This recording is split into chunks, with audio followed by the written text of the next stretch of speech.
Welcome back, everyone, to Victory Road World Cup, the grand finals on this championship Sunday, sponsored by Elgato, GG Tour, and Metafi.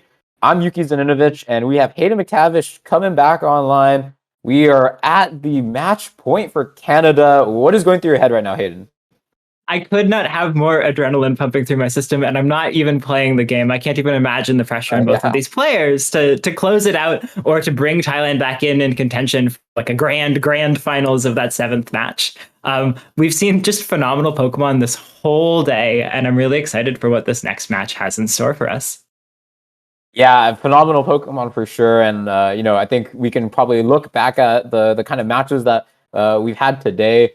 We've already had 5 matches, and like we just said, it's 3-2 for Canada. So they are at match point. If Navjit Joshi, also known as NJ, is able to take down Gunn Sathorn, that we're just about to watch very shortly, this will just be Canada's championship. So super high stakes. I mean, who would have thought it would just come down to a 3-2 like this? I mean, if this gets tied up as a 3-3, then I think you're just gonna have an absolute blast casting the next match. But yeah, I mean, this is a match to watch for sure.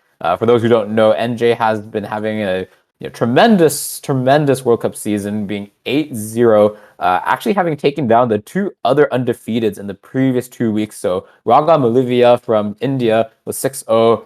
NJ took him down, and also against Henry Rich from Australia, also was able to take him down in the top 4. Yeah, NJ just incredibly consistent against phenomenal other players who have records that should show that it should be tough for him to win. And NJ still pulled it through every single time. I think if you saw the preview of the Pokemon that people are using, this might be a bit of a tough match for him, but he absolutely has the experience. I think, yeah, we're showing like the top accomplishment here. There's plenty of other stuff that NJ has done, but just like this tournament run, that World Cup MVP, 8-0, that's just so impressive to see from a player. Victory Road January Series 12 Challenge top 32, and a Players Cup 3 North America qualifier top 16. Both impressive accomplishments, but really just cannot overstate how threatening it must be to have NJ in position for Canada at match point against Gunn. Definitely a tough challenge. Right. I mean, like you said, cannot be understated. And I think one thing to point out is how, I feel like you see these kind of really deep, like just perfect runs from players who have been playing the game for a lot longer. Maybe they've been playing since, the Omega Ruby Alpha Sapphire, or maybe, Hayden, like yourself, you've been playing since Black and White or something. Like usually it requires a lot of experience to do these kind of runs. But I just think it's really impressive that NJ, has really just started playing recently, and doesn't have that many actual accomplishments in the official circuit, but has been able to just take down top player after top player. So I think it's really phenomenal. But Gun Sutherland is really not going to make it easy for him, right? Like we see all of these.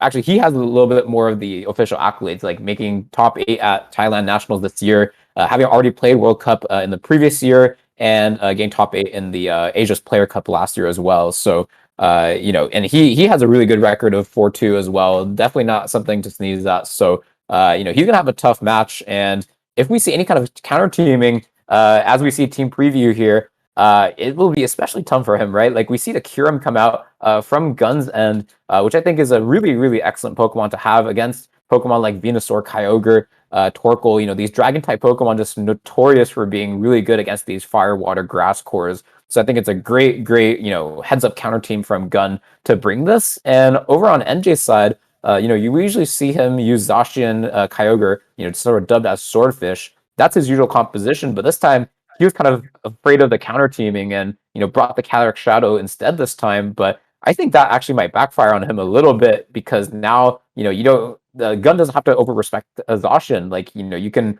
really not even have a follow me user and kind of get through it. But yeah, what do you think? Yeah, so we were talking about this before the stream started. Just a huge amount of this match, like a lot of the preparation and thought and really important decision making happened before we even got to this point. Like both players deciding what team to use. For people who aren't familiar, NJ's been doing this incredible 8-0 record with almost exactly the same team every single time. The big difference now is that he has that Calyrex Shadow over the Zacian. And I think there was this big question of like, clearly, this is working incredibly well for NJ to play the team you're familiar with, really leverage that familiarity you have in every setting. But it definitely puts him in the spot in the finals where the Thailand's going to counter team as hard as possible. And we saw NJ do the switch up but it's just still really tough to figure out how you handle a way around this Kyurem, because it's still such a strong matchup into so many of the Pokemon on NJ's side of the field. Yeah, you're absolutely right. Go ahead. Well, we're jumping straight into the match. I'll bring that other point up later. We're seeing that Calyrex come out with the Whimsicott facing down against a Thundurus and a Kyogre on the other side of the field. So a lot of offense from both sides right off the bat here. Really an interesting start to this game. Right, and I think the really interesting part here is that NJ has never used Thundurus in the 8 previous other weeks that he's played in. It's always been like a Tornadus for the the Genie slot, if you will, for his team. So we don't even know if it's a support variant, if it's a Defiant variant. So that can change things a lot. If it is the Defiant variant, it will look pretty bad for him, as the Whimsicott can get the Tailwind up first and just get a huge amount of damage with the Calyrex Shadow. Yeah, just so much damage threatened, especially from the Whimsicott Calyrex side. At the same time, Kyogre definitely one of the restricteds fully capable of handling a hit from Calyrex and then still doing a lot of damage in return. So, I mean, there's a lot of question about what this Thundurus will be able to do, but this Kyogre for sure, it's not going to have the speed advantage here, but it is going to have some opportunity to do a whole lot of damage and start punching through Gunn's side of the field. Right, and we're just kicking it off with NJ's match here with the Kyogre going for the Dynamax, getting some extra HP to take better hits from this Calyrex, which will surely move first, regardless of any Tailwind happening from Whimsicott, which is exactly what it goes for, making sure that even if it goes down to a Max Hailstorm this turn, the Tailwind will be up. And we see a huge Astral Barrage coming out from Calyrex Shadow from Gunn's end. The Thundurus able to survive and fire back with the Foul Play that doesn't do as much damage as we might have expected, and NJ just ending the turn with a Max Hailstorm coming out on the Whimsicott, and we will see now if it has the Focus Sash, which I believe it does not. So I think it might be likely for the Calyrex Shadow to have that item. Yeah, a really nice play from Navjit, trying to get a lot of damage into both slots and set up that hail to potentially break sashes.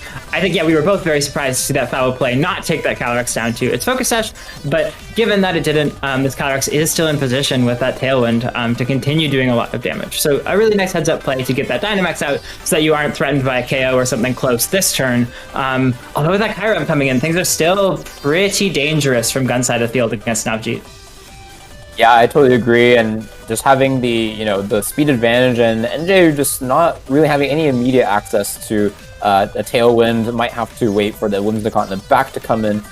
Means the Kyurem will be able to set up a Max Quake before the Kyogre is able to move, and like we talked about, Kyurem just having a phenomenal matchup against this Kyogre. So yeah, really not looking great for NJ with no Zacian in the back. I'm really curious to know what his game plan is in terms of how he plans to just get damage down onto this Kyurem.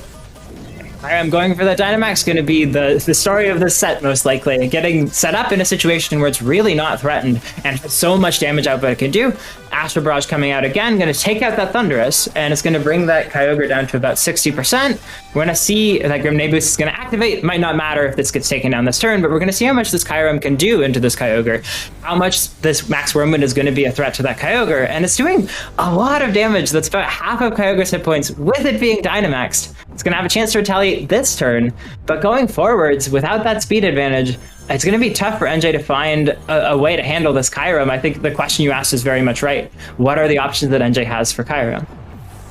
Right, and I thought it was pretty interesting that he went, it's kind of a subtle thing because I think any attack would have taken down that Calyrex Shadow there, but the fact that he went for a Max Hailstorm here, like maybe he wants, to pop any kind of potential Focus Sash that comes out from Gunn's end, or just figures he doesn't really need any kind of boost onto the water type attacks, since he probably isn't going to use any water type attacks onto the Kyurem anyways. So that's a little subtle play that I find interesting, but we do see the Ditto coming out from Gunn's end. Not sure if he anticipated the Whimsicott to come out from NJ's end as well, but I'm not sure if this really serves him any purpose, since he already has his own Tailwind up, so it might be mostly about checking the move composition on NJ's Whimsicott to use in the future games, and maybe use things like we see on screen, like a Fake Tears or Cotton Spore, support moves that can be used now since he already has the Tailwind up.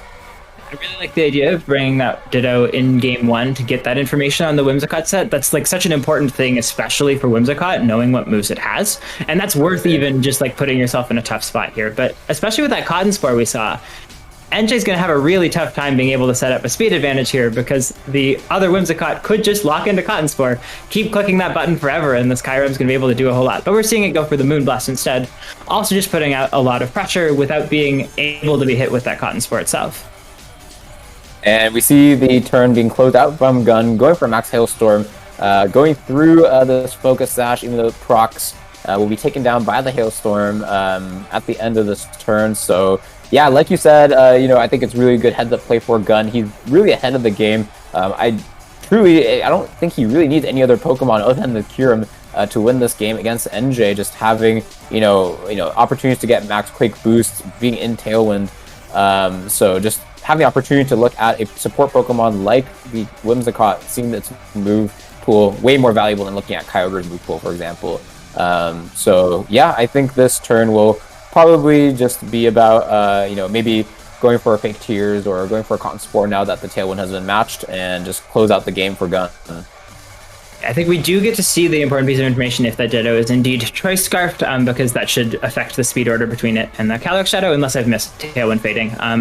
But in the meantime, there's also this, we really need to know how much that Astral Barrage is doing to that Kyurem, because it seems like one of the very few options NJ has for damage into that Kyurem, having not brought that Sash in. And so I think that's a lot of really important information coming out here to see what happens for the rest of this.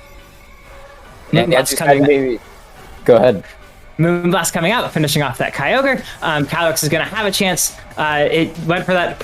It goes for that Astral Barrage, is able to finish off the Ditto. Unfortunately, that Kyogre not getting the Protect off puts it in a tough spot where this Kyurem's going to have an opportunity to close out that game. But what were you saying, Yuki? Yeah, no, I just think it's interesting that Gunn went for the Moonblast there. Obviously, it's a really great thing to go for there, because that picks up the Kyogre on the spot, but that also means that he's preserving any kind of information on that Ditto. It could be the Choice Scarf, like you mentioned, but maybe it might be Bright Powder or Quick Claw to get a higher opportunity to move first. So yeah, just preserving that information. I think that was just kind of like the cherry on top kind of play where it's not necessary that you really do kind of clever things like that, but it's the really subtle things when they stack up over time. They just really help you come out in those tricky situations. So excellent play. Yeah, we've seen a lot of really nice, subtle technical choices from players throughout this set, and I think that really can make the difference in terms of a best of three for how things play out in the end.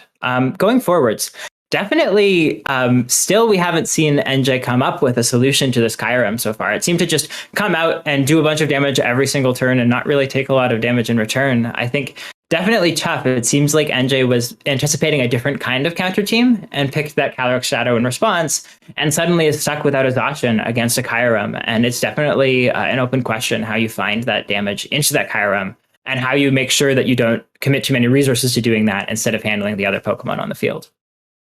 Right, and I love how you pointed that out, because we see the item for Focus Sash being on the Whimsicott over from NJ's end, so which means it can't be on the Calyrex Shadow. So it's actually really impressive for Gunn to have the Calyrex Shadow with the Focus Sash, presumably just because it wasn't on the Whimsicott. It's a pretty educated guess we can make that it's going to be on the Calyrex Shadow. And like you mentioned earlier, the Calyrex Shadow is really the biggest damage output that NJ has access to be able to hit the Kyurem. But if Gunn just leaves the Calyrex Shadow of his own with the Focus Sash to kind of back it up, then it's really hard for NJ to position perfectly so that his Calyrex Shadow is in to get damage off against the opposing Kyurem, but while the opposing Calyrex Shadow is not there. So it's just like a really a corner case, if you will, something very specific that he needs to look for to get that. So I just think that NJ is in a really tough matchup, and I would just love to see how clever he is to kind of maneuver and find maybe more non-traditional ways of getting damage onto the Kyurem. I think we talked about how he has so much experience using this archetype. This can't be the first time he has a tough matchup. How does he adapt? Yeah, that's really the gamble that NJ's been taking every single week, that what I'm going to bring. I know what I'm going to bring, and I know it really well. And so I think it's a really important thing to see in this match that we're showing right now. Is NJ going to be able to find a way to adapt even to an opponent who prepped especially for this matchup? Or is it going to be that there really is that risk of, I know this team really well, but it still just doesn't have the tools that I want to handle this situation?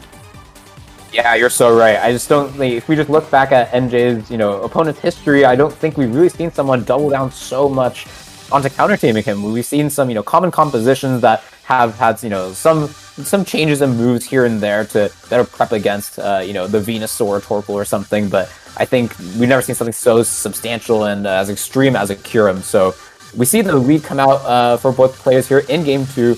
Gunn leading with the Kyurem this time, actually. Whereas NJ is leading with the Whimsicott and the Kyogre.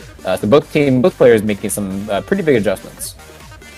Yeah, I think having that Kyurem out immediately, you mentioned that the Calyrex was very threatening as well, but if you sort of establish that maybe it has that Focus Sash, maybe you don't need that right away. And in the meantime, you're now able to threaten just so much damage with that Kyurem. I think a tough challenge for Navjit to figure out, can you find a way to get speed set up to maybe get a fake Tears off into that Kyurem and have a lot of damage into it? Just a lot of open questions here, I think, for how these players find damage into each other. Right, and we are kicking off game 2 with the Dynamax. No surprise to anybody, I think, that it will be going for the Kyurem. So, confirming here that the Kyurem is trained very highly in the speed, so it is faster than the Kyogre, which you also probably saw from the abilities activation earlier on. And yeah, NJ countering with his own Dynamax on Kyogre. Maybe going for a Max Hailstorm to get rid of that Whimsicott. I think one thing that's interesting to look out for here is what is the Whimsicott on Gunn's end going to use? We saw a Whimsicott show up on Gunn's end earlier, but that was actually a Ditto, and that was NJ's Whimsicott. So what kind of moves does he use? But yeah, just going for a Tailwind, pretty stable for a Whimsicott, so no surprises yet, and we see the match coming out from NJ. So 2 Tailwinds matching, 2 Pokemon Dynamaxing, and trying to do as much damage as they can. Unfortunately, that Hailstorm is going to be able to really just finish off this Whimsicott. That's a bit unfortunate because one of the damage options into that Kyurem was getting those Moonblast or Fake Tears off. But this Whimsicott is going down, and it looks like quite possibly these two sides are just going to trade Whimsicotts, set up the Tailwind, and have 2 more turns of Dynamax on the Restricteds. It's tough because, we actually see the Max Geyser come out, though. I stand corrected. Getting some damage out of the Whimsicott, but not taking the KO right away. Setting up that Rain to maybe be able to do a little bit more damage later. That's a really interesting choice, and it keeps the Whimsicott alive on NJ's side, even with that Hail recoil damage. As we see the eject button revealed on the Whimsicott, wow, a whole lot of interactions there. Eject button, pretty popular item on Whimsicott because its usual, staple job is to just get the Tailwind up, and could be a little bit dead weight sometimes after Tailwind is set up. So, pretty popular item to use there. And I'm wondering if it's going to be, favorable for him to have this Whimsicott switched out or not. Like maybe it had some, maybe some support moves, maybe a taunt that it can put on NJ's Whimsicott so that it can't get a second, support move like Fake Tears or Cotton Spore off. So if it's able to successfully get this Cotton Spore off, then I think NJ will have the speed advantage for quite a while, especially since I don't think this Kyurem is going to be knocked out anytime soon. But on the other hand, the fact that NJ's Calyrex could be faster would be really advantageous for him, but maybe Gunn is foreseeing this and switches the Whimsicott back in immediately, not wanting to take that Cotton Spore.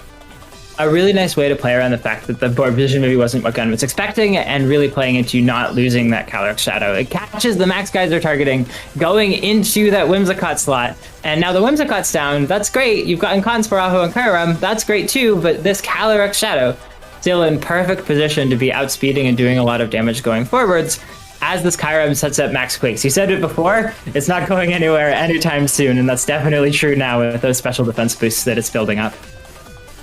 Right, yeah. I mean, I think we just talked about how the eject button on Gunn's and having, the eject button might not be super favorable for him in this matchup, but him acknowledging, okay, this is not a little bit suboptimal in this specific matchup, but I still need my Whimsicott for the, the Tailwind support, and worst case, I'm just going to bring it in over the Calyrex that I just sent out so that it doesn't take the Cotton Spore, and I will just, ensure that my Calyrex is not hit by a Cotton Spore once. Yeah, I think really crucial still to get that Cotton Spore off on the Kyurem, though. It does mean that you maybe have the option to double into it, especially after Dynamax is over. But in the meantime, this Calyrex is really threatening. Dodging that Cotton Spore was just so huge, and it really gives Gunn a lot of options this turn. Yeah, and I think NJ just needs to desperately look for any way to stall out this last turn of Kyurem's Dynamax. Just once it's out of its Dynamax form, it can no longer use Max Quake, it can no longer, changed the weather, so and the fact that the HP is no longer inflated like that. So if he can use a move like Fly and hope that Gunn goes for a Max Hailstorm into that slot, then I think he'd be pretty favorable. But if Gunn kind of reads through that kind of obvious play and goes for Max Quick into the Kyogre, it might not be so good.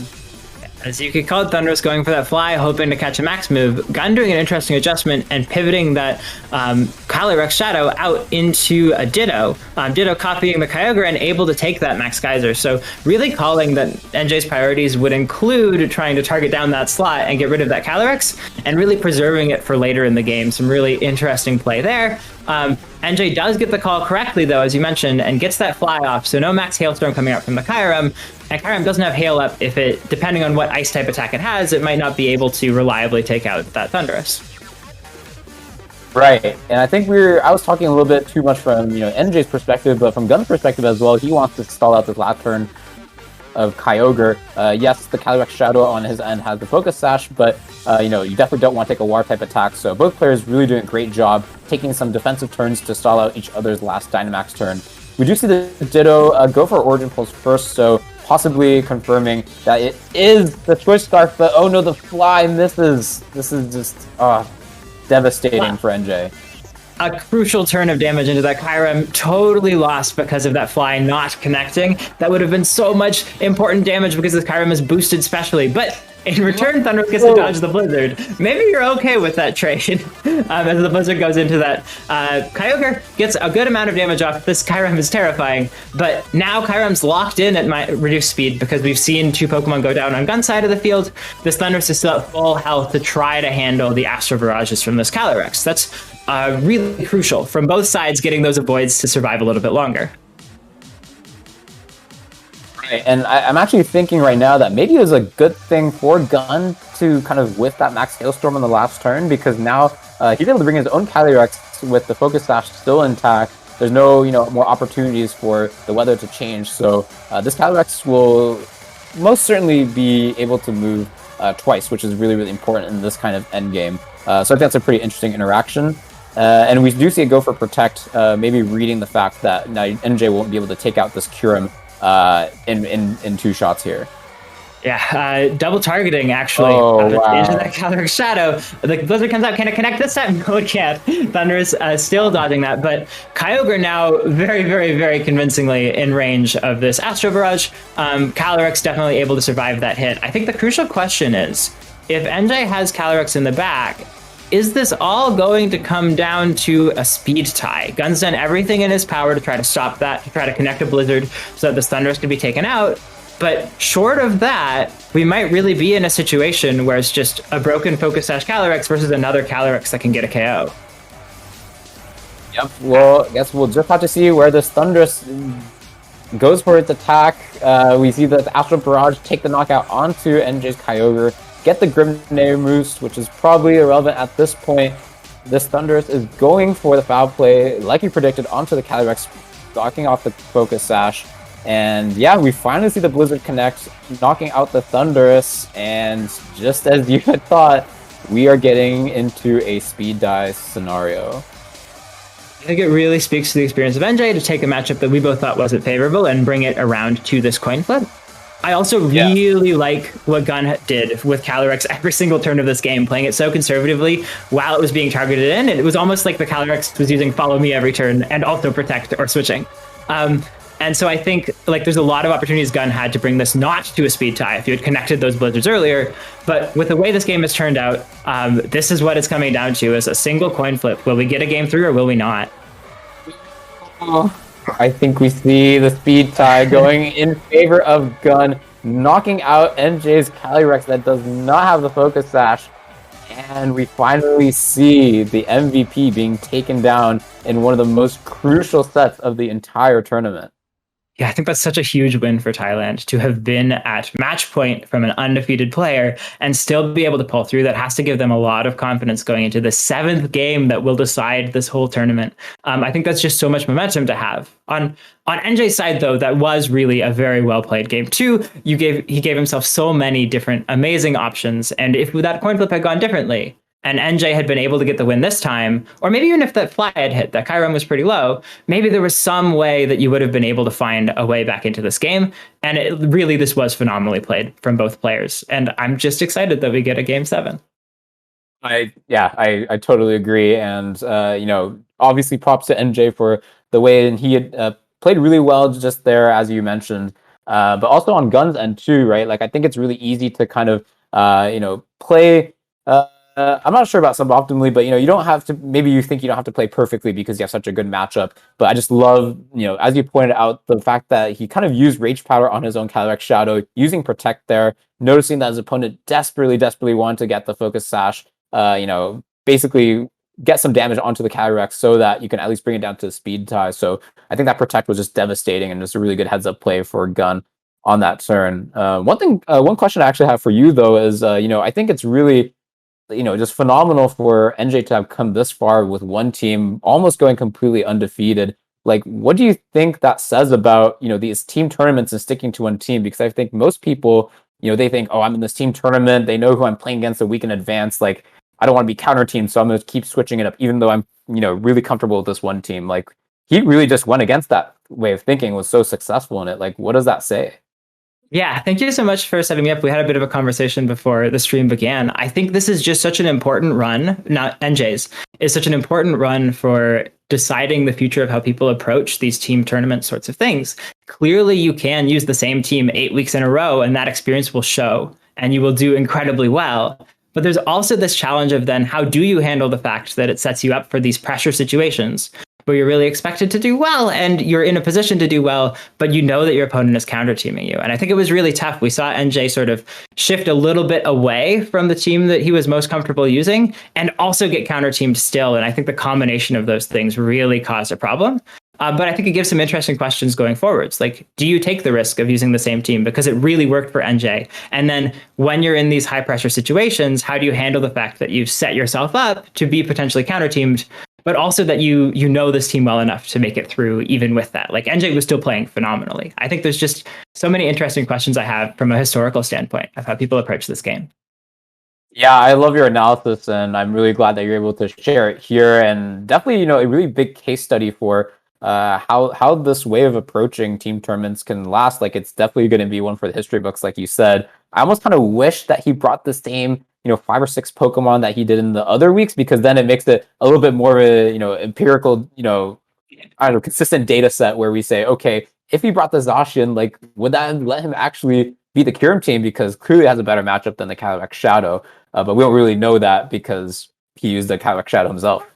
I think that's really a part of the story, though, is that when you get to the situation where you're in the grand finals, there's so much pressure on you not to do the thing that you're doing that is different from everyone else. And I think that also really showed in how NJ was preparing for this game, saying, I think that you are going to counter team and I want to anticipate that. And then it didn't quite work out for him here, but if that had been a different counter team, then that might have been really useful. And I think that's just sort of a part of the strange mind game that you set yourself up for when you do this awesome strategy of using a familiar team, but then being in a high stakes match at the end.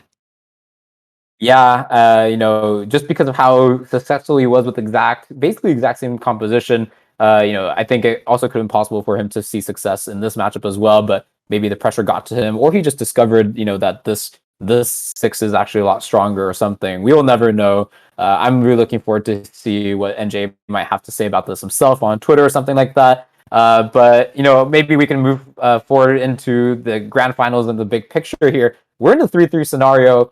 This couldn't get more exciting. We have Neil Patel from Canada versus Panyawat Noijan from Thailand facing off to just decide the fate of these two teams in the grand finals. I'm just so excited to see this last game being casted by you. And yeah, I mean, what an exciting time to be playing Pokemon.